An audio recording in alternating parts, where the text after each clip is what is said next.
네, 지난주 인천의 한 아파트에서 중학생이 추락해 숨진 이후 사건 이면에 있었던 일들이 하나둘 드러나면서 공분을 사고 있습니다. 가해자인 10대들은 구속됐습니다. 엄벌을 요구하는 이런 목소리는 더 높아지고 있는 이런 상황입니다. 사회부 김대근 기자 연결해서 자세한 내용 들어보겠습니다. 김대근 기자. 네, 김대근입니다. 네, 지난주 이 사건이 알려지면서 큰 충격을 줬었는데 지난 주말에 공분을 사는 일이 또 있었습니다. 네, 지난 13일 인천의 한 아파트에서 14살 A군이 추락해 숨진 사건이 일어났죠. 경찰은 A군이 집단 구타를 피하려다 아파트 옥상에서 떨어진 것으로 보고 있습니다.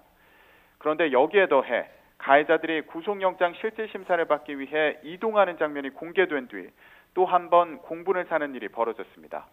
가해자 가운데 한 명이 숨진 A군의 점퍼를 입고 있었던 겁니다.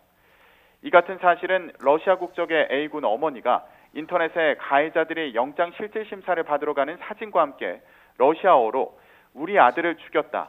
저 패딩도 우리 아들 것이다라고 올리면서 알려졌습니다. 경찰 역시 가해자가 피해자의 옷을 입고 있었던 것으로 확인했습니다. 예. 가해자는 사건 며칠 전 피해 학생으로부터 옷을 빼앗아 입고 집단 폭행 당시에도 이 점퍼를 입고 있었던 것으로 전해졌습니다. 이에 따라 가해자들을 엄벌해달라고 요구하는 반응이 잇따르고 있습니다. 경찰은 가해자들이 A군의 점퍼나 돈을 빼앗은 혐의가 드러나면 추가로 처벌할 방침입니다. 예. 아니, 빼앗았든 바꿔 입었든 어쨌든 피해자의 옷인 거는 맞다 이렇게 밝혀진 상황인데 어떻게 알고 이 옷을 입고 나왔을까 정말 이해가 가지 않는, 이해하기 힘든 이런 부분이 있습니다. 자, 그런데 여기에 더해서 피해 학생이 평소에도 괴롭힘을 당했다 이런 주장까지 또 나온 상황이죠. 네, 그렇습니다. 사건이 불거진 뒤 청와대 국민청원 게시판에는 철저한 조사와 엄격한 처벌을 요청하는 글이 잇따라 올라오고 있습니다. 이 가운데 피해자 A군의 지인이 쓴 것으로 보이는 글이 눈길을 끌고 있습니다. 청원자는 그래서 피해 학생은 자신과 같은 교회에 다녔으며 체구가 작고 마음이 착한 아이였다고 설명했습니다. 그런데 초등학교 때부터 일부 친구들의 괴롭힘으로 힘들어했으며 가해자들도 초등학교 때부터 알고 지낸 것으로 안다고 전했습니다.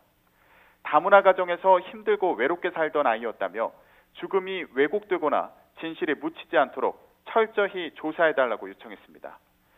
또 피해 학생 어머니의 지인 역시 사건 당일인 지난 13일 새벽에도 피해 학생이 가해자들에게 폭행당했다고 주장했습니다. 경찰은 이 같은 내용에 대해서도 수사를 진행하고 있습니다. 예, 정말 마음이 아픕니다. 김대근 기자, 지금 경찰 조사는 어떻게 진행되고 있습니까? 네, 일단 가해자 4명은 현재 모두 구속된 상태입니다. 법원은 이들이 증거인멸과 도주 우려가 있다며 구속영장을 발부했습니다. 경찰 조사 결과 이들은 피해 학생이 동급생 중 한 명의 아버지 외모를 두고 험담한 것에 화가 나 폭행을 계획한 것으로 드러났습니다. 이들은 피해 학생의 소지품을 빼앗은 뒤 이를 돌려주겠다며 아파트 옥상으로 유인해 집단 폭행한 것으로 조사됐습니다. 사건이 알려지고 사회적인 공분이 있는 가운데 인천시는 피해 학생 유가족에게 장례비와 생활비 등을 긴급 지원하기로 했습니다. 홀로 아들을 키워온 러시아 국적의 어머니가 정신적, 경제적 어려움에 처한 것을 고려한 결정입니다. 인천 범죄 피해자 지원센터에서 장례비 300만 원을 지원하고 연수구와 인천시는 앞으로 6개월 동안 매월 53만 원의 생계비와 연료비를 지원하기로 했습니다. 또다시 학교폭력의 안타까운 사망 사건이 일어나면서 이번 사건의 수사 결과와 대책에 관심이 쏠리고 있습니다. 지금까지 사회부 김대근이었습니다.